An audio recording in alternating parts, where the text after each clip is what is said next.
Amici telespettatori, benvenuti ad un'altra puntata di Insieme in Persone, Miso Veneto. Ecco, voglio parlare oggi assieme a voi, condividere questi argomenti, politica nazionale, facciamo il punto, decreto crescita, oppure un'altra parola, io l'ho chiamata decreto decrescita, vabbè, ma è semplicemente per ironizzare. Questi argomenti ne parliamo con i nostri grandissimi ospiti. Abbiamo l'avvocato Luca Favini, Forza Italia. Buonasera. Benvenuto Giorgio Dodi, che è segretario comunale di Venezia, Partito Democratico. Buonasera. Benvenuto. Andrea Carraro, che è esperto del settore sanitario e viene da Mestrino in provincia di Padova. Buonasera, grazie dell'invito. Benvenuto. Marcello Bano, vicepresidente della provincia di Padova della Lega. Buonasera a tutti, grazie dell'invito. Bene, benvenuti tutti. Direi che parlare di politica nazionale oggi è un argomento che un po' si è affievolito, perché poi dopo la kermesse elettorale, dove tutto sembrava possibile, anche l'impossibile, anche l'autonomia sembrava una cosa da fare subito dopo il 27, però effettivamente i sondaggi sembra che stiano dando ulteriore consenso alla Lega. Allora, Marcello Bano, la campagna elettorale non è ancora finita. No, io lo dico sempre, io sono perennemente in campagna elettorale. La campagna elettorale inizia esattamente dopo il risultato, perché uno, devi dare seguito a quello che hai promesso in campagna elettorale, e due, perché hai sempre delle scadenze elettorali a cui bisogna assolutamente rispondere. Penso che sia stata una prova di forza importante per la Lega, sia da un punto di vista amministrativo che da un punto di vista sulle europee. Da un punto di vista amministrativo è cambiata completamente la geopolitica di Padova. Faccio un esempio per tutti da Cadoneghe, che è stata una vittoria storica con Marco Schesaro, Monselice sopra i 15.000 abitanti, anche quella che eravamo da soli, io ero legato elettorale contro Forza Italia, Fratelli d'Italia, PD, estremisti di sinistra, contro tutti, eppure abbiamo portato a casa il risultato. Là è merito della Giorgia, perché era una buonissima candidata.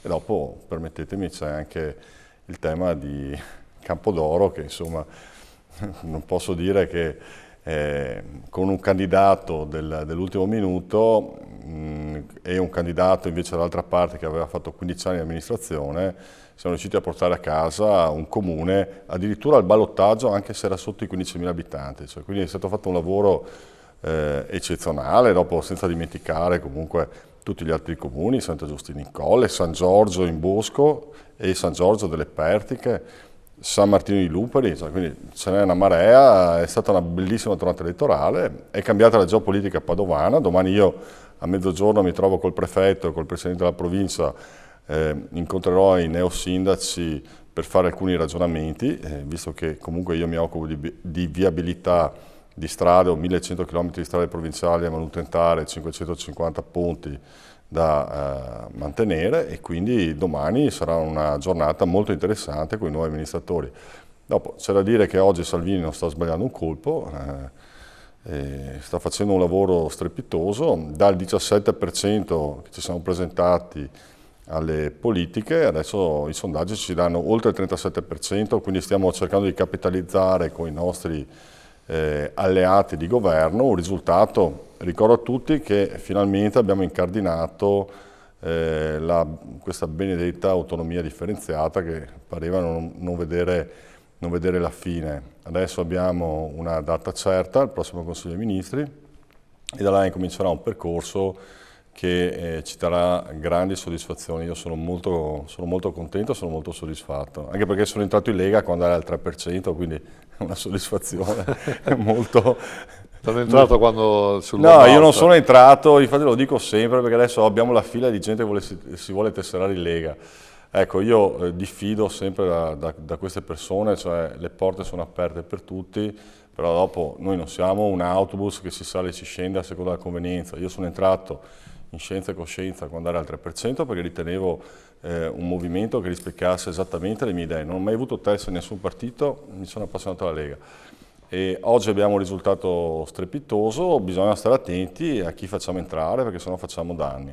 Purtroppo, per quanto riguarda il Veneto ha una sua storia, soprattutto per i militanti, per le sezioni, e il resto del paese è un po' più difficile, quindi stiamo un attimo sul chi va là. Ecco. Barno, me la ringrazio perché mi ha dato almeno una decina di spunti Immagino. su cui parlare. Ecco, ma il più simpatico, il più curioso è il fatto che lei ha detto che abbiamo portato a casa parecchi comuni, fra cui Cadone, che io invece, adesso chiedo anche a Dodi il suo parere, invece credo che per esempio Cadone che siete riusciti a spuntarla perché invece il PD era diviso. Beh, purtroppo diciamo che le realtà locali spesso scontano dei problemi che in realtà è difficile valutare. Per esempio c'è stato anche il caso di Noale, dove anche lì il PD, diciamo... O anche di Stra. O anche di Stra, esatto. In realtà in linea di massima per noi è stata una tornata elettorale comunque con luci e ombre. Diciamo che a livello nazionale c'è stata una ripresa del partito perché ovviamente dopo la scoppola dell'anno scorso, del 2018, avevamo bisogno di ripartire ed è una cosa che abbiamo verificato in diverse parti d'Italia, in particolare io ovviamente vengo da Venezia, quindi lì il partito ha tenuto molto bene, al 27% a livello comunale, il 34% addirittura nella città storica di Venezia, quindi i risultati sono buoni. È chiaro che poi per esempio in Veneto, in provincia di Venezia in generale, ma in Veneto in particolare, il Partito Democratico ha sempre un po' fatto difficoltà a sfondare. Sappiamo insomma la Lega, diciamo che da molti anni ha una forza notevole e mi sembra che comunque anche nella Lega non manchino i problemi, nel senso che poi a livello di Lega nazionale insomma il Veneto conta abbastanza poco, per cui probabilmente col tempo si rischierà di scontare anche questo. Inoltre poi ci sono anche altri due aspetti che secondo me non sono da sottovalutare. Quello dell'autonomia è un processo molto lungo, nel senso che sta andando avanti da molto tempo senza che ci siano stati passi in avanti. Inoltre al governo nazionale non sono arrivati segnali di attenzione verso il territorio, penso alla zona economica speciale richiesta dalla Confindustria di Venezia e Rovigo per Porto Marghera e per il Polesine, che è stata bloccata. Entro fine anno vanno prese decisioni, però il governo non sta dando risposta agli imprenditori. Stiamo parlando di un provvedimento che potrebbe portare ad oltre 2 miliardi e mezzo di investimenti e oltre 20.000 posti di lavoro, tra posti di lavoro diretti e nell'indotto. È tutto fermo, il governo non dà risposte, l'altro giorno il presidente di Confindustria Venezia Marinese insomma, è stato molto duro nei confronti del governo. Io credo che lì bisognerà fare pressioni. Mi auguro che anche la Liga Veneta, insomma quella che era la Liga Veneta una volta, i veneti della Lega abbiano la forza per spingere il proprio governo ad agire in questo senso. Anche perché poi Dodi effettivamente, mentre sulle europee c'è stato, poi adesso chiediamo anche a Favini il suo parere, mentre effettivamente sulle europee c'è stato un consenso ampio, sulle comunali invece, sulle amministrative, veramente le vittorie sono state proprio per qualche voto, cioè 100 voti, 200 voti, quindi non c'è stata questa forza schiacciante della Lega. Favini. Ma in realtà la situazione secondo me è da guardare sotto un'ottica a livello nazionale, europeo soprattutto. Io sposterei il fuoco su quel punto. La situazione non è così semplice come viene presentata, perché noi siamo a rischio di una manovra da parte dell'Europa per un'inflazione, per il debito troppo elevato che noi abbiamo. Quindi questo, tutte le bellissime parole che sono state portate avanti dagli M5S o dalla Lega per quanto riguarda la flat tax, l'autonomia, qualsiasi altra idea, anche il reddito di cittadinanza o un reddito minimo dei 9 euro, è difficile che vengano applicati. È per questo che Salvini alla fine, che è molto bravo e alla fine dei conti ha fregato anche un pochetto terreno agli M5S, è riuscito a fare una campagna elettorale permanente. È perennemente sui social network, ha alle sue spalle delle persone molto capaci e molto abili, che ogni volta che c'è un fatto quotidiano, una situazione, vediamo anche questa zingara che è incinta, che non può andare in carcere proprio perché ha un bambino, alla fine dei conti ovviamente Salvini cavalca quest'onda, ma alla fine queste leggi devono essere fatte perché l'Europa vuole muoversi contro di noi assieme a tutti i paesi europei che ovviamente ci hanno segnalato. Il nostro debito è elevatissimo, già andiamo oltre il 135-36% ed è fuori controllo completamente, quindi la situazione mette completamente a rischio la flat tax, che è difficile che venga attuata essenzialmente, l'autonomia viene messa a rischio anche questa. Se noi verremo messi sotto controllo da parte dell'Europa, subiremo dei controlli costanti ogni 3 mesi, ogni 6 mesi, con un rischio di innalzamento delle tasse e un rischio di calo dei servizi sociali che tanto sono cari agli M5S o magari probabilmente anche alla Lega. Quindi in realtà sono tutte belle parole che vengono raccontate ed è una campagna elettorale permanente, ma a questo punto siamo di fronte a un po' a tirare le somme e bisogna capire a questo punto l'Europa che cosa farà, perché l'8 al 9 luglio verrà deciso sul nostro conto. Ecco, poi Bano, in effetti all'inizio, quando è nato il governo Lega 5 Stelle, mi ricordo che una delle prime dichiarazioni della Lega e di Luigi Di Maio sono state a suo tempo: all'Europa a noi non ce ne frega niente, 2,4% di deficit, ma anche oltre, salvo poi piegarsi alla logica dell'Europa e scendere al famoso 2,04. Adesso Salvini di nuovo, ovviamente rispetta le regole del suo partito, che evidentemente è un partito populista, di nuovo all'Europa non ci può governare dall'America dopo aver ricevuto la benedizione di Trump.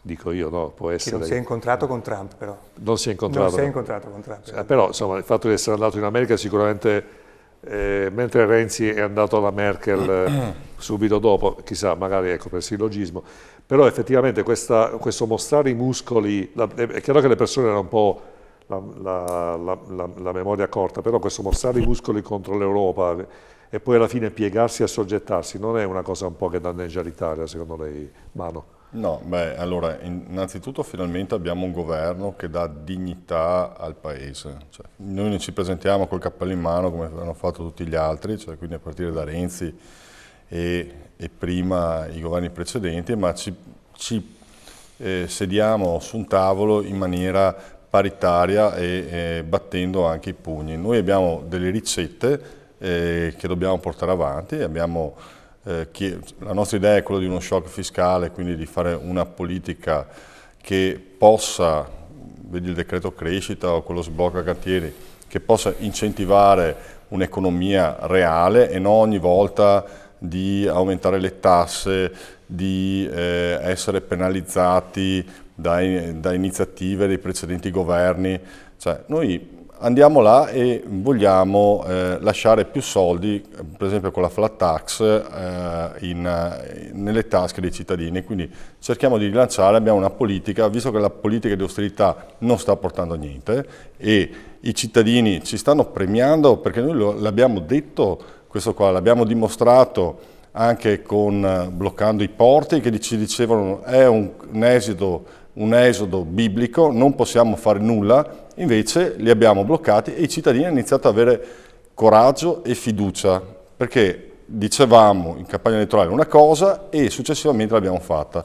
Allora, noi ci stiamo provando, perché tutte le ricette di austerità che ci hanno propinato da Forza Italia al Partito Democratico hanno portato il Paese in queste condizioni e stiamo vedendo che gli elettori, i cittadini ci stanno dando fiducia. Quindi noi andremo avanti e andremo ancora più determinati, saremo ancora più determinati da questo punto di vista. Noi non siamo servi di nessuno, dobbiamo appropriarci del nostro orgoglio.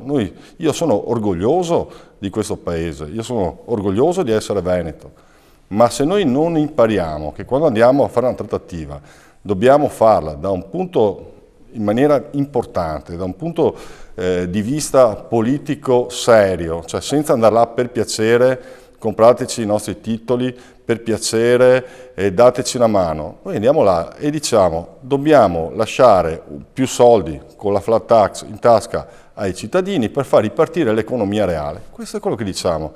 Tutte le ricette che sono state fatte precedentemente hanno portato a una situazione del genere. Quindi i cittadini hanno le scatole piene, ci stanno dando fiducia e vedrete che porteremo a casa i risultati.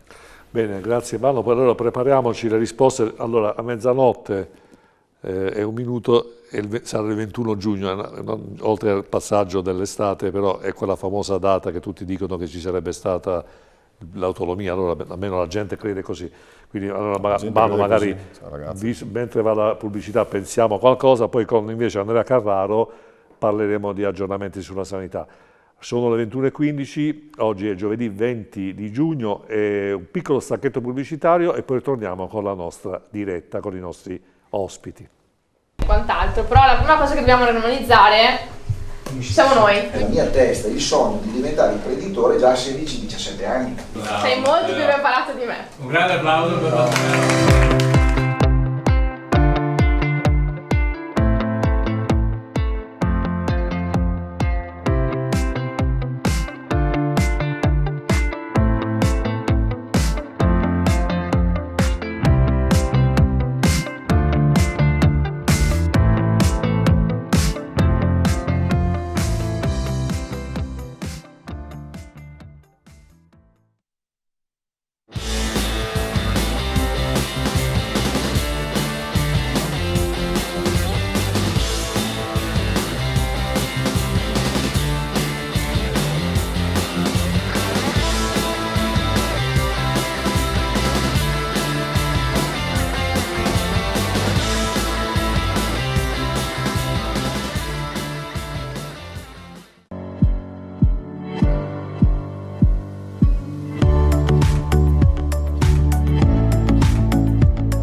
Ottica Vittoria, centro contattologia. Occhiali e prodotti delle migliori marche. Garantiamo un risparmio fino a metà prezzo.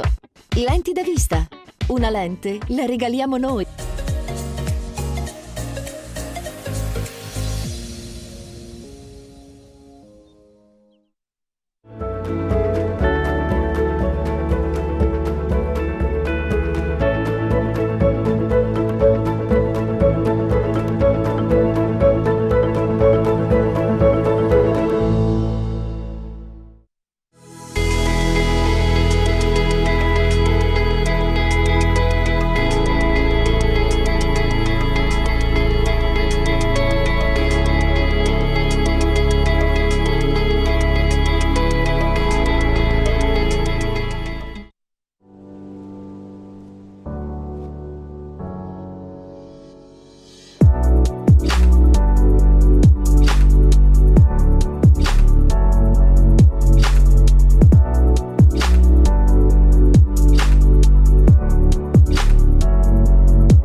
Eccoci di nuovo in diretta, sono le 21:19.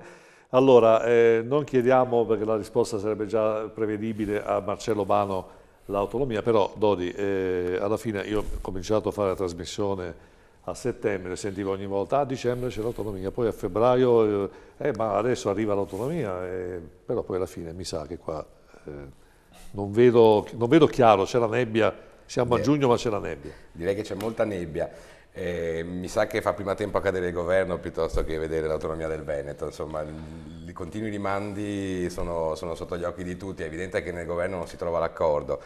Anche come Partito Democratico noi siamo sempre stati favorevoli a una maggiore devoluzione di poteri alle regioni, sarebbe anche importante che per esempio la Regione Veneto devolvesse dei poteri alla città metropolitana di Venezia, come invece non sta facendo, bloccando di fatto lo sviluppo della città metropolitana che non ha le competenze che dovrebbe avere.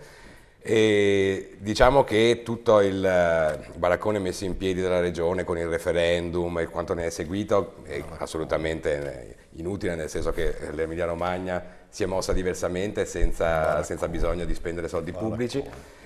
Poteva portare probabilmente a risultati diversi, invece con la Lega al governo siamo ancora fermi al punto zero di fatto. Colpa della Lega. C'è un continuo rimpallo, la Lega al governo, non certo il Partito Democratico, quindi è evidente, sì, dipende dai punti di vista, è evidente che ci sono delle problematiche che non vengono superate. Forse è un deficit di peso della Lega all'interno del governo, forse è un problema di rapporti con i 5 Stelle, la sostanza è che è tutto fermo e ancora non si vede l'orizzonte del processo di autonomia della regione. I cittadini di Veneto, Lombardia e Emilia Romagna stanno attendendo che qualcosa si sblocchi, però insomma continuiamo ad attendere, come ha detto lei sono mesi che siamo qui ma non è successo ancora nulla. Quindi però ci diamo una risposta. No, cerco di essere anche un po' sintetico. Non da campagna elettorale. No, io cerco di essere un attimo, perché tanto ho sentito parlare di baraccone, sarebbe il referendum previsto per Costituzione, sarebbe un istituto di partecipazione popolare, cioè la massima forma della democrazia, detto da un esponente del Partito Democratico che chiama baraccone chi va a esprimere in maniera democratica un proprio pensiero, e ricordo che sono andati a votare 2.328.947 veneti e a loro bisogna portare rispetto e non chiamarli baracconi, primo. Seconda cosa, allora, tanto per essere chiaro, il problema era politico con i 5 Stelle. I 5 Stelle non volevano darcela, era sull'accordo di programma, sì, però c'era un tema politico che riguarda i vari punti sull'autonomia e soprattutto sulle infrastrutture, prima cosa. Seconda cosa, molto importante, si parla di Emilia Romagna. Se si faceva come l'Emilia Romagna, non mi pare che l'Emilia Romagna, che ha chiesto 6 competenze, abbia portato a casa l'autonomia, o forse mi sbaglio. No, scusi, perché vorrei anche un attimo capire sta roba qua. Se si faceva come l'Emilia Romagna, lo portavamo a casa. Risparmiavano soldi. Nessuno. Allora, per il nome della democrazia, per non essere democratici, non bisognava fare referendum. E come andavi a trattare? Zai andava a trattare dicendo, guardate che i veneti vogliono l'autonomia. E chi lo dice? Te. La Corte Costituzionale aveva detto, dovete fare il referendum se lo volete fare in maniera antecedente, prima di cominciare la trattativa. E noi quello abbiamo fatto, altrimenti non lo puoi più fare una volta che comincia una trattativa. E nemmeno adesso, con 2.328.947 veneti che si sono espressi favorevolmente all'autonomia, abbiamo portato a casa qualcosa. C'era un tema politico, è vero, perché noi eravamo là al 17% quando abbiamo fatto il governo con i 5 Stelle. Adesso siamo al 37%. Cosa facciamo? Ce la date o non ce la date ai 5 Stelle? Adesso non c'entra niente il PD, perché il PD col sì critico, perché anche là 3 posizioni, sì critico, no, guarda che c'è o sì o no. Chi, come la Moretti, diceva di non andare a votare, chi diceva di andare a votare col sì critico, come il segretario che sarebbe anche il messindaco del 90, segretario regionale Bisatto, che non si sa che fine farà, per fortuna, e in base a questo hanno detto noi siamo favorevoli all'autonomia. Ma quando? Ma quando mai? Ma quando mai io vi ho visto fare una serata sull'autonomia chiedendo al governo di portare a casa questa autonomia? Allora, diciamocela tutta, oggi se il governo vuole andare a casa ci deve dare l'autonomia. Siamo in un momento, la Lega in questo momento è in un momento talmente di forza e di consenso che ha tutto l'interesse di andare a votare e ci portiamo a casa tutto. Ma non ha alcun senso perché i 5 Stelle sono disponibili a parole, adesso vedremo nei fatti, nel prossimo Consiglio dei Ministri che ormai è imminente, a iniziare a fare questo benedetto percorso. Però il problema che noi non abbiamo ancora portato a casa l'autonomia era politico, perché i 5 Stelle si rivolgono a un elettorato che, mi spiace dirlo, un elettorato del Sud che vive di sussidi, mentre noi invece abbiamo bisogno dell'autonomia per poter far ripartire l'economia ed essere la locomotiva di questo benedetto paese. Quindi dopo sarà una responsabilità di tutti.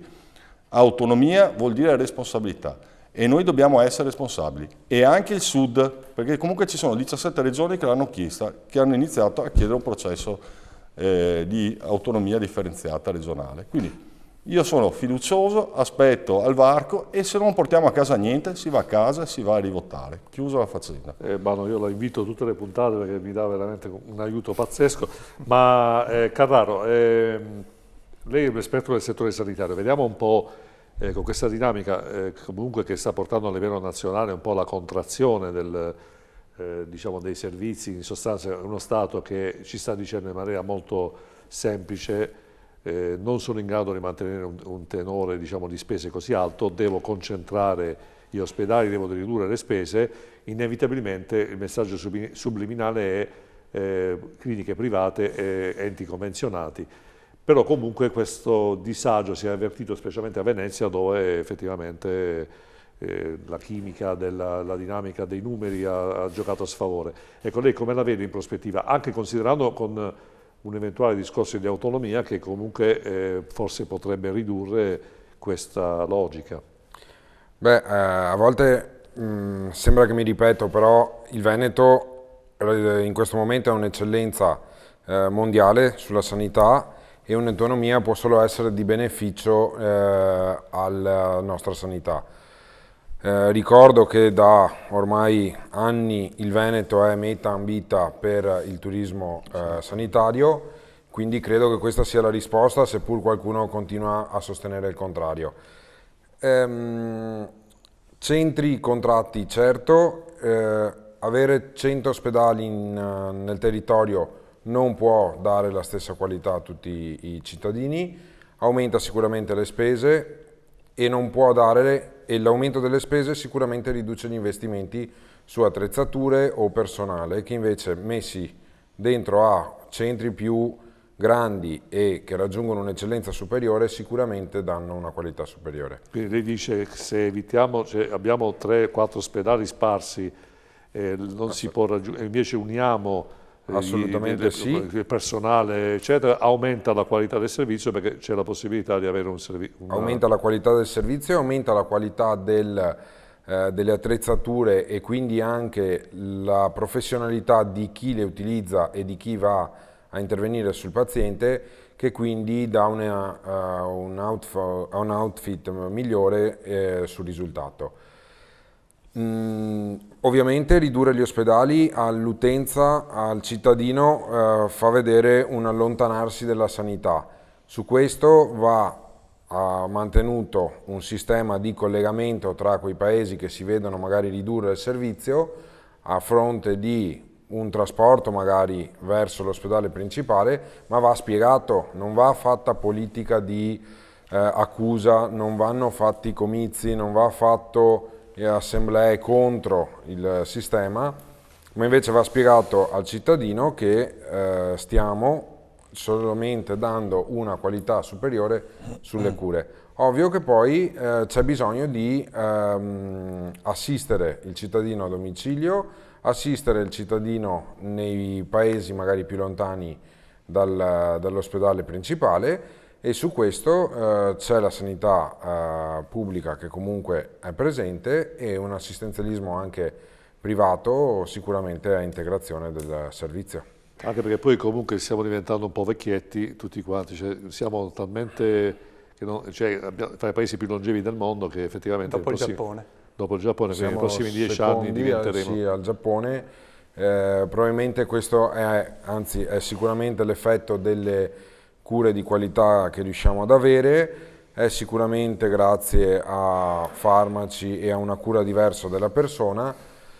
Ovvio che l'aumento dell'età media porta a... non è che diventiamo dei Rambo, scusatemi il termine, che quindi a 86 anni siamo paragonabili ai 60 anni di magari 100 anni fa, però ovviamente abbiamo bisogno di cure diverse e quindi sì, la sanità e i servizi assistenziali dovranno crescere e cresceranno nei prossimi anni proprio a favore di questo. Ecco, in particolare in questo periodo, Carraro, c'è il caldo, sicuramente c'è il problema degli anziani, che è una cosa che, l'ho detto anche in altre puntate, gli anziani sono il nostro patrimonio, quello che ci possono dare gli anziani come presenza, anche come esperienza, non è assolutamente da sottovalutare o da buttare, ma anzi è una ricchezza. però purtroppo il caldo, le esigenze dei giovani e dei figli che hanno 3.000 impegni e purtroppo il lavoro impegna tantissimo, c'è il rischio classico del periodo estivo, gli anziani da soli soffrono il caldo, quindi non tutti si possono permettere l'aria condizionata e quindi questo crea anche disagi importanti. Sì, gli anziani sono un patrimonio, sono le nostre tradizioni, sono la nostra, ad esempio, sono le figure che ancora stanno tramandando ai nipoti la nostra lingua veneta, il nostro dialetto, che è una lingua, però vanno tutelati specie in questo periodo perché il figlio ormai lavora, la nuora lavora, o viceversa, insomma, sono a casa da soli, adesso arriva il periodo estivo, il caldo, l'aumento di alcune patologie, la chiusura in casa, magari il figlio ha una settimana di ferie, giustamente dopo un anno di lavoro va via una settimana, va via 2 settimane, quindi adesso è un momento fragile per gli anziani.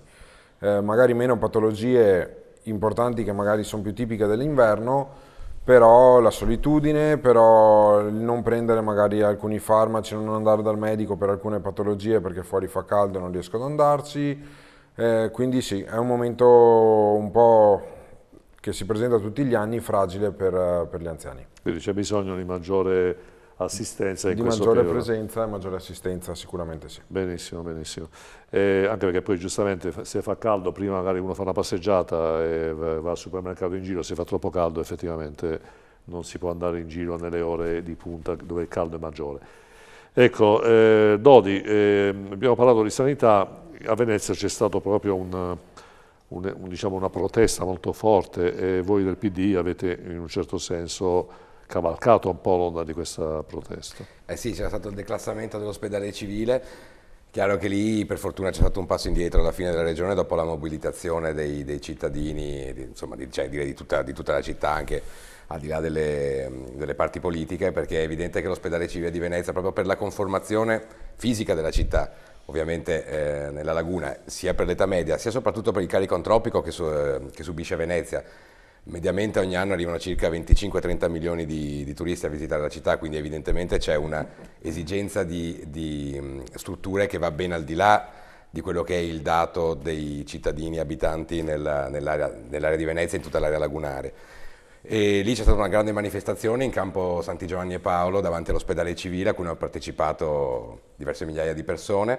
Ci sono state continue mobilitazioni, incontri organizzati anche dal Partito Democratico, dalla Municipalità di Venezia, anche dai nostri consiglieri regionali che sono stati molto attenti e molto efficaci sulla questione. Per fortuna alla fine siamo riusciti ad ottenere che l'ospedale non venisse declassato. E considerate che c'è anche un problema appunto di trasporti dalla struttura ospedaliera della città storica di Venezia all'ospedale all'Angelo che è a Mestre, nel senso che ovviamente adesso c'è anche la possibilità di trasporto in elicottero fino a Padova, ma per una persona normale, e ripeto a Venezia ci sono molti cittadini anziani, arrivare all'ospedale all'Angelo significa fare un viaggio anche di 1 ora e mezza, 2 ore dalle isole, se non di più. Per cui era evidente che non potevano essere presi in considerazione. Ora in realtà si è aperto un altro problema, che è quello dell'ospedale al mare, del Lido, dove è in corso di presentazione un'operazione immobiliare che in realtà, fra le altre cose, prevede probabilmente l'abbattimento e la chiusura del monoblocco, che è l'unica struttura sanitaria di fatto pubblica rimasta al Lido. C'è lo San Camillo, c'è lo Stella Maris, che sono strutture private. L'unica struttura pubblica è il monoblocco. L'anno scorso il monoblocco ha avuto addirittura anche un aumento di prestazioni rispetto all'anno precedente, però questa operazione immobiliare, che è stata avallata anche dal Comune di Venezia, in realtà prevede appunto la chiusura del monoblocco. Ora stiamo aspettando di sapere cosa dirà l'ULSS, cosa dirà Dalben, il direttore generale dell'ULSS di Venezia, ma la preoccupazione nell'isola è molta, perché appunto copre Lido, copre Pellestrina, il monoblocco dell'ospedale al mare. Il trasferimento anche qui già solo all'ospedale civile implica un viaggio abbastanza complicato, perciò siamo molto preoccupati, stiamo monitorando con attenzione la situazione. Bene, Favini, noi stiamo pensando già, parlavamo prima con Carraro, no? Le vacanze, prima si facevano 1 mese di vacanze, adesso 4 giorni sono già tanti, però sotto l'ombrellone non si sa cosa pensare. Qualcuno pensa che andremo a votare a settembre. Secondo lei sono pensieri che ci possono disturbare le vacanze, oppure allora, per qualcuno, oppure può essere una festa per altri? Io temo che, vista l'attuale situazione politica, tendenzialmente le persone abbiano un po' perso la speranza, perché sicuramente questo governo, dove il nostro amico della Lega che se la ride sotto i baffi, non ricordandosi la situazione di reale complicazione, ma non è tanto la Lega il problema, caro amico leghista, ma è la vostra coalizione il problema, perché voi avete una composizione estremamente divisa fra voi due, fra voi i gruppi che siete M5S e Lega, per quanto voi abbiate voglia di proporre nuove rivoluzioni e tutto quanto, il governo del cambiamento, è un po' difficile conciliare flat tax con reddito di cittadinanza, è un po' difficile conciliare il nord con il sud. Essenzialmente la Lega, nella sua espansione, mentre cresce verso il sud, inevitabilmente diventando un partito nazionale, deve perdere e perde un po' di potenza all'interno del nord, inevitabilmente. Scusami, i dati. Per quanto abbiate ricevuto i voti, è difficile poi fare le leggi, questo è il problema vostro. E infatti gli M5S vi contrastano tendenzialmente e per adesso non avete trovato grandi accordi. M5S. Perché se fosse... cioè, mi dica lei cosa riuscite a fare in questo momento. La vostra separazione e la vostra lontananza culturale e ideologica vi impedisce in realtà di fare le norme, ma l'abbiamo visto anche per quanto riguarda il decreto crescita. Adesso voi avete proposto essenzialmente un recupero di Radio Radicale e gli M5S vi hanno votato contro. Ricordiamoci cosa sta succedendo sull'Ilva. Anche l'Ilva, anche questo è un problema, perché essenzialmente gli amministratori nuovi chiedono di essere protetti e ovviamente gli M5S, che sono un po' più forcaioli, stanno cercando di cambiare anche queste norme ambientali che erano già dei patti precedentemente presi con gli amministratori che sono entrati all'interno dell'Ilva nell'acquisto di questa. Non è facilissimo, ciò non vuol dire che sia colpa vostra, è essenzialmente frutto di questa coalizione che è complessa e non permette di partorire delle norme così facilmente. Infatti anche lei ha appena ammesso che tendenzialmente o si fanno le leggi o si va a casa, perché essenzialmente se non è una missione questa, essenzialmente che ci sono delle difficoltà, mi dica lei, quindi ci sono delle difficoltà all'interno del partito, della vostra coalizione, che siete antitetici. Assolutamente no, c'è un patto di governo, è una funzione di responsabilità. Il patto l'avete fatto con noi intanto, con la destra, poi l'avete rotto e l'avete fatto con gli M5S, per cui... con voi, allora guarda, io adesso non voglio portarti sfiga, però te lo dico, se noi andiamo al voto in questo momento, voi perdete metà dei parlamentari, quindi metà dei posti, punto. E tra l'altro ormai siete anche superati da Fratelli d'Italia. Lo vedremo, chi porta il paese alle elezioni, poi ne porta anche le pene. Poi, per quanto riguarda anche le regionali, che vedremo subito l'anno prossimo, ci divertiremo anche là, dopo vedere qualche dato, quanti consiglieri regionali riuscirete a fare. E soprattutto anche qua a Padova, non vedo l'ora di vedervi alla prova. Ma detto questo, io sinceramente, se abbiamo una coalizione un po' variopinta eccetera, ma ci ricordiamo tutti quello che abbiamo dovuto digerire in questi anni con la nipote di Mubarak, con tutto quello che è successo con Berlusconi. Sì, ricordiamoci come sono messi i magistrati oggi, perché i magistrati di ieri sono quelli di oggi. Io sinceramente non sento assolutamente la mancanza dell'alleanza con Forza Italia. Anzi, i fatti della magistratura di oggi tutti mi dicono, ragazzi, guardate, andate con tutti fuorché con Berlusconi. Cioè, quindi io proprio sinceramente non ne sento assolutamente la mancanza. Tra l'altro, da quello che vedo io, insomma, con qualche consigliere regionale, c'è tutto un fuggi, e Barisone è andato via, la Donazione è andato via, Giorgetti è andato via. Cioè, ragazzi, ma vi rendete conto, la Mosca è andata via, ma per fortuna via tutti qua. Sì, ma infatti rimanete solo uno. Queste, ma assolutamente. È dovuto verso di voi, l'avete rifiutata anche voi la Mosca. Assolutamente. L'avete rifiutata anche voi la Mosca. Cioè, chi? Voi stessi, no, forse in dichiarazioni vostre. No, scusa, tu guarda le dichiarazioni che stiamo facendo a Padova. La Mosca, per quanto mi riguarda, visto che faccio parte anche del direttivo provinciale, con diritto di parola. Allora, per quanto mi riguarda, noi non siamo una corriera e la Mosca, per quanto mi riguarda, se vuole si dà da fare, si farà la sua prova da sostenitrice, eccetera, la sua tesserina da sostenitrice, starà là 3 anni, 4 anni, 5 anni e dopo eventualmente se ne riparlerà. Ma noi di imbarcare gente in questo momento che ha avuto esperienza politica in ruoli anche importanti, perché qua non stiamo parlando di quello che votava Forza Italia o un altro partito, qua stiamo parlando di dirigenti quadri di partito, abbiamo la fila di persone che vogliono entrare in Lega e noi di queste persone che ci ridevano dietro fino all'altro giorno e adesso invece siamo un trampolino di lancio per poter fare carriera politica, sinceramente ne facciamo anche a meno, ci sono dei posti, i posti ci sono per i leghisti e non per certa gente che non... Faccio l'esempio anche della Gardini, facciamo l'esempio della Gardini, Andersen, anche quella, cioè, ragazzi, ma di cosa stiamo parlando? Ormai Forza Italia è morta, diciamo la verità, è finita. Ricordiamoci che eravate al 3%, vi siete ripresi. La politica è imprevedibile. È vero, però noi abbiamo dato una prospettiva con un nuovo segretario, cosa che voi non fate. Voi siete ancorato a un vecchio di 84 anni, non so... dove hai voluto andare, ma dove vuoi andare? Allora, se la prospettiva, se il futuro, se il futuro e il ragionamento politico è su uno di 84 anni, siete già morti? Vabbè, se noi facciamo un ragionamento su Salvini che è perennemente sui social network, allora anche lì è un uomo, ormai avete perso la base in parte, voi vivete sui social network. Ma scusa, abbiamo il 50%, scusate, abbiamo, allora, scusa, no, perché devi fare anche un po' di analisi, perdonami. Guarda 50, allora, noi abbiamo in Veneto il 50% di persone, cioè i voti della Lega in Veneto sono oltre il 50%. Okay? Cosa stiamo perdendo? Nel resto d'Italia siamo al 37%. Ma noi ma forse tu non hai capito che in Veneto una persona su due vota la Lega.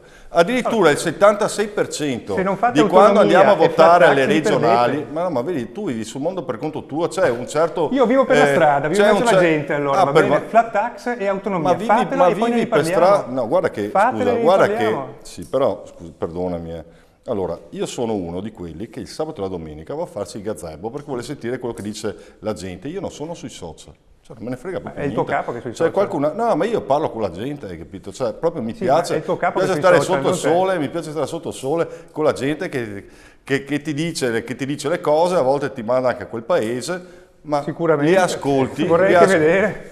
No, ma hanno ragione, mi dicono, sì, ma guarda che arriva gente che ti offre, che mentre sei sotto il gazebo ti porta il caffè, la brioche, ascolta, spiegami una cosa. Altri che passano e ti mandano a quel paese. Spiegami una cosa, ti faccio così da conduttore. Dimmi. Come riesci a fare la flat tax con il reddito di cittadinanza e lo stipendio minimo, il salario minimo di 9 euro? Fammi capire come fate la flat tax.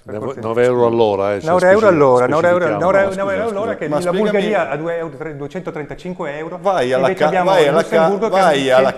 prima al Senato, dopo la Camera e dici noi facciamo la flat tax al 15%, gli metti un tetto di 90.000, 100.000, adesso devo ancora vedere la bozza definitiva. Per ora siamo ai 65.000 sul 15% per quanto riguarda adesso, quindi ma noi la vogliamo aumentare. Deve andare sopra. Esatto, noi vogliamo aumentarla, vogliamo dare la possibilità alla gente, vogliamo dare uno shock fiscale, vogliamo dare la possibilità alla gente, come il sottoscritto per esempio, che paga il 67%, scusami, che paga il 67% di tasse, avere la possibilità magari di andarsi a comprare una pizza in più, andarsi a fare una scampagnata con la famiglia. Come lo fate? Perché hai solamente detto che passa da un punto all'altro del Senato alla Camera, ma non è niente questo, non riuscite a farlo. Come si fa? Si va in Consiglio dei Ministri, si presenta, scusami, ma cosa ci blocca? Tu sei bloccato il cervello, non si blocca niente. È un partito senza... Ma cos'è? Tu parli così alla gente bloccato il cervello? Ma scusami, ma no, ma non si blocca niente, non si può fare. Questo è il tuo modo di relazionarti con le persone? Sì, ma tu non devi... La politica si fa ma se tratti così le persone vuol dire che non sei molto garbato.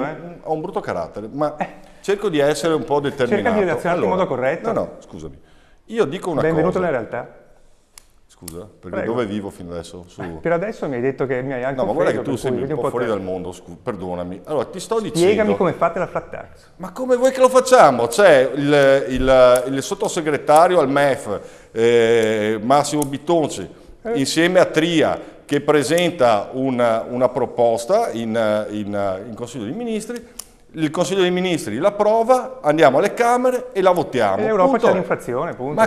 Ma scusami, ma chi te lo dice? Ma tu parti già, perdonami, perdente, sfigato. Porta pazienza. Guarda cosa sta facendo l'Europa oggi. Scusami, ma tu hai... conserviamo un tono decoroso sulle dichiarazioni. No, ok, ma scusami, io quando faccio una cosa, cioè se io dico che faccio la flat tax, la faccio, cosa ti preoccupi? Cioè stai già partendo male, non ti devi preoccupare, hai tutto il diritto di contestare, no, ma tu hai tutto il diritto di contestare. Se non la facciamo, allora se non la facciamo siamo dei buoni da niente. Se la facciamo l'Europa ci blocca. Ma scusami, il progetto ti sto dicendo che serve un minimo di dignità e un minimo anche di coraggio. Allora, quello che sta facendo Salvini in questo momento con molta difficoltà è quella di dare un minimo di dignità a sto paese. Ce la sta facendo? Secondo me sì, vedendo che aumenta il consenso. Se tu parti, non possiamo farla, non siamo servi, dobbiamo portare pazienza perché l'Europa altrimenti incomincia una procedura di infrazione. Ma che dignità ci dà quella procedura di infrazione che c'è sul collo?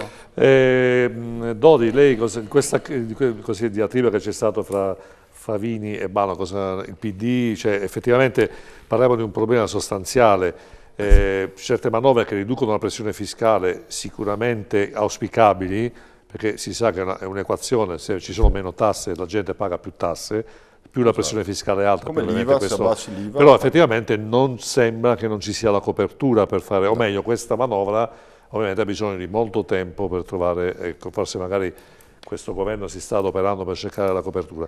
Però il PD qual è la posizione rispetto a questo tema? Intanto speriamo che vengano anche sterilizzate gli aumenti dell'IVA per l'anno prossimo, perché per come stanno andando i conti pubblici diciamo che anche questo è un problema che si porrà.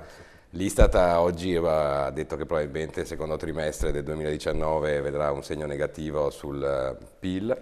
Insomma, diciamo che è sotto gli occhi di tutti la situazione economica del Paese. Se poi si parla di flat tax, ma se si fa la flat tax, poi si tolgono tutte le detrazioni, si tolgono gli 80 euro, voglio dire, togli da una parte per mettere dall'altra, cambia sinceramente poco. Nella situazione in cui siamo, per come sta portando avanti la politica economica questo governo, io vedo poche possibilità di manovra. Il discorso dell'Europa non è essere servi o non servi dell'Europa. Il fatto è che si fa parte di un'Unione Europea nella quale ci sono delle regole. Se non vengono rispettate queste regole è ovvio che c'è il rischio della procedura di infrazione, che è gravissima, nel senso che appunto, come si diceva prima, saremo commissariati di fatto, quindi non avremo più un'autonomia, un'indipendenza nella politica economica e nelle politiche interne del Paese. E dopodiché è chiaro che un movimento sovranista nazionalista come la Lega ha una visione dell'Europa un po', diciamo, naif. È chiaro che poi si vai a confrontarti con gli Stati Uniti, con la Cina, con la Russia, con l'India e pensi di farlo con l'Italia, con la lira, insomma diciamo non è che vai lontano, non per niente l'annuncio di Draghi delle possibili ulteriori manovre della Banca Centrale Europea per aumentare l'inflazione in realtà hanno causato subito una reazione da parte di Trump, del Presidente degli Stati Uniti. È chiaro che Trump non avrebbe avuto particolari interessi a un annuncio del genere fatto da un Presidente della Banca d'Italia che batte moneta. Ha interesse perché l'Unione Europea come forza economica e politica è molto importante, è uno dei mercati più grandi al mondo ed è chiaro che se noi uscissimo da questo sistema probabilmente saremmo condannati all'insignificanza.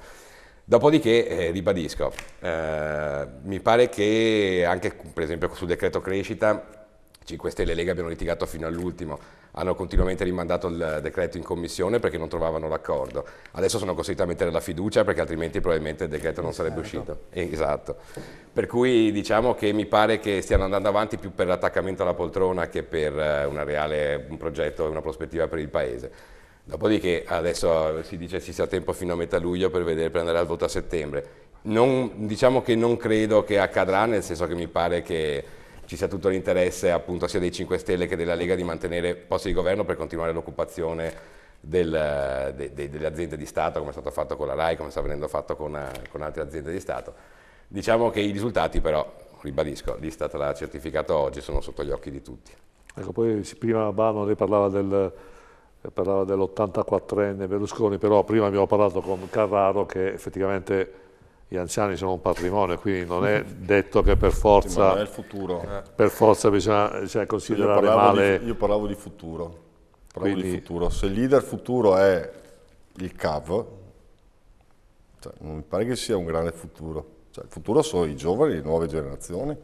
Però effettivamente Berlusconi è sempre un po' tagliato le ali a chi si voleva proporre come suo delfino. Come mai? Effettivamente questo è un partito che non ha una linea successoria, usiamo questo termine. Berlusconi è un leader forte, non c'è alcun dubbio, è stato capace di creare un partito che è cresciuto, come tutte le cose a volte crescono e poi possono avere una parziale contrazione. Ciò non toglie che questo partito possa ricrescere, risorgere e trovare una nuova soluzione interna al partito stesso. Berlusconi è una persona ragionevole, già in questi giorni ci sono un sacco di trattative, se leggendo i giornali come potete leggere ci sono dei grandi movimenti all'interno, sia per quanto riguarda una ricerca di un nuovo modo per rilanciare il partito, sia per vedere se all'interno c'è qualcuno. Hanno avuto Totti e Carfagna hanno avuto entrambi il compito di trovare delle soluzioni per vedere da che parte andare, anche perché ovviamente sappiamo che ci sono delle problematiche con Totti non fa un altro partito. Ma adesso bisogna vedere che accordi si devono trovare. Però per ora noi pensiamo che non abbia poi così tanta speranza, perché in realtà avrebbe sull'1%, poi loro ritengono che potrebbe averlo sul 4%, che potrebbe far comodo. Sono d'accordo con quello che diceva, accennava prima Bano, sicuramente questa gente che cambia casacca all'opportunità di salire sulla corriera, diceva carrieristi della politica. Diciamo, sicuramente non è bellissimo da vedere, diciamo, cioè, rimanere in un posto finché conviene, poi dopo abbandonare la nave. Ricordiamoci che questo governo si regge su questo, cioè gli M5S hanno talmente paura di tornare al voto perché sanno che non verrebbero più rieletti, che piuttosto che fare sopproni alla Lega, fanno qualsiasi cosa la Lega gli dica. Vedremo. Un altro po' di pubblicità e poi il finale. E quant'altro, però la prima cosa che dobbiamo normalizzare siamo noi. Nella mia testa il sogno di diventare imprenditore già a 16-17 anni. Sei molto più preparato di me. Un grande applauso per Rosemero.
Bene, ecco, ringraziamo il nostro main sponsor Exo01, che è una società di comunicazione che si occupa di fornire alle imprese i corretti processi, mezzi di comunicazione, con una strategia ben precisa, quella di condividere prima con le imprese i valori, gli obiettivi, le esigenze e poi trasformarle in mezzi di comunicazione. Purtroppo molte agenzie sono, diciamo, come dire, producono mezzi di comunicazione, invece Exo01 fa prima strategia, business strategy, brand elevation, cioè valorizzare il marchio. Siamo a Mirano, in provincia di Venezia, quindi grazie a Exo01.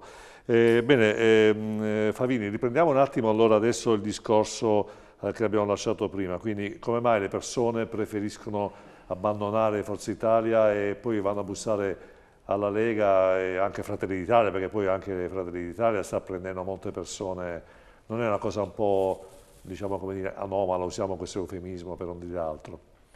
Ma insomma può capitare, i partiti, come dicevamo, hanno dei periodi, hanno delle flessioni e sicuramente non è il nostro periodo d'oro, per carità, ciò non vuol dire, ricordiamoci che noi siamo stati massacrati dai magistrati.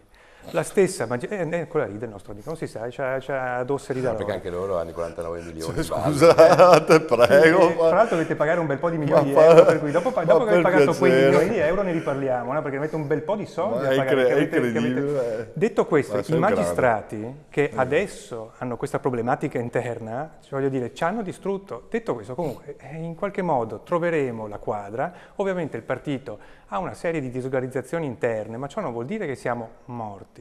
È comunque un partito influente, abbiamo un radicamento del territorio molto importante. La Lega comunque, che è sicuramente forte, in certe città e in certi capoluoghi ha comunque bisogno del nostro apporto. Certo. Benissimo, per cui è evidente che comunque contiamo ancora, che abbiamo la nostra importanza, sarà un periodo di riflessione, poi ci riprenderemo. Berlusconi, che è bravo e attorno a sé ha delle persone molto preparate, troveranno il modo all'interno di quelle stanze di trovare un meccanismo per venire di nuovo incontro alle persone e far di nuovo capire il nostro messaggio. Però Favini, effettivamente certe volte si può essere importanti anche col 3%, no? Giusto? In Italia, ricordiamoci che fra l'altro poi i partiti sono, io non volevo dirlo, però insomma l'influenza va c'è. detto che comunque Forza Italia è stata anche una, diciamo, questo è statistica, non è ovviamente dichiarare delle preferenze, però sicuramente è uno dei partiti che ha molto difeso le imprese nel passato, e comunque insomma anche in campagna elettorale avete sempre portato avanti le istanze delle imprese. Io rimango invece qualche partito al governo delle imprese non gli ha fregato niente alla fine. No, io rimango dell'opinione che, come abbiamo visto anche per quanto riguarda il Presidente di Confindustria, che non ha per nulla applaudito né Di Maio né Di Conte, rimango dell'opinione che non bisogna fare il reddito di cittadinanza. La verità è che bisogna abbassare le tasse. Se noi abbiamo lo stesso stipendio, tra virgolette, che hanno in Germania, ma lordo, ma a parità il netto è inferiore, noi dobbiamo abbassare le tasse. Questa è l'unica grande verità di questo Paese, lasciare i soldi in tasca ai cittadini che se li possono autoamministrare. Dodi, questo governo effettivamente in questo annetto ha fatto poco anche a favore delle imprese, avete fatto più voi del PD che non, è un paradosso, no? Per paradosso, insomma, diciamo che i dati macroeconomici sono abbastanza evidenti. Sono anch'io d'accordo sul fatto che debba essere diminuito il cuneo fiscale, perché è uno dei grandi problemi del nostro Paese. Va snellita la burocrazia, che è un altro dei gravami che insomma, pesano su tutte le aziende private di questo Paese. È necessario intervenire, probabilmente fare anche devolvere più poteri all'Europa, perché ci sia anche una politica fiscale comune a livello europeo, e quello è il futuro, altrimenti rischiamo veramente di rimanere arenati. Ripeto, l'ho detto prima, per il nostro territorio sarebbe importante procedere con la zona economica speciale. Adesso appunto il governo ha bloccato tutto, però insomma speriamo che la reazione molto forte degli imprenditori e delle forze politiche e sociali veneziani riescano comunque a smuovere la situazione. È necessario comunque fare altro nell'economia italiana, non si può pensare di continuare a fare deficit per appunto misure come il reddito di cittadinanza, eccetera. Si può fare deficit per investimenti, si può fare deficit per investimenti in infrastrutture soprattutto, ma la politica perseguita da questo governo veramente ci sta portando a sbattere, e andiamo a sbattere tutti quanti. Ecco, Bano, negli ultimi secondi, se vuole aggiungere qualcosa. No, io vorrei fare parlare ancora loro un altro po', perché sono convinto che prenderemo ancora più voti dopo quello che ho sentito. Dopo quello che ho sentito. No, adesso, a parte tutto, è veramente... Allora, sentivo prima, la flat tax non va bene e dopo bisogna abbassare le tasse. Abbiamo le imprese, noi siamo stati vicini alle imprese, sì, perdendo i lavoratori e mettendo Calenda ma per piacere, ma dai, ma ragazzi, ma voi vi rendete conto che state facendo politica in maniera slegata dal territorio? Cioè la gente vuole giustamente avere un po' più di soldi, quindi le tasse bisogna abbassarle, e noi lo faremo, sta roba qua. Certo. Con l'autonomia finalmente in un secondo momento riusciremo anche a dare quello che vogliono gli imprenditori, essere concorrenziali con due regioni a statuto speciale, che sono il Trentino e il Friuli. Come facciamo a essere concorrenti con queste regioni qua se non portiamo a casa l'autonomia? Questo è quello che vogliono gli imprenditori.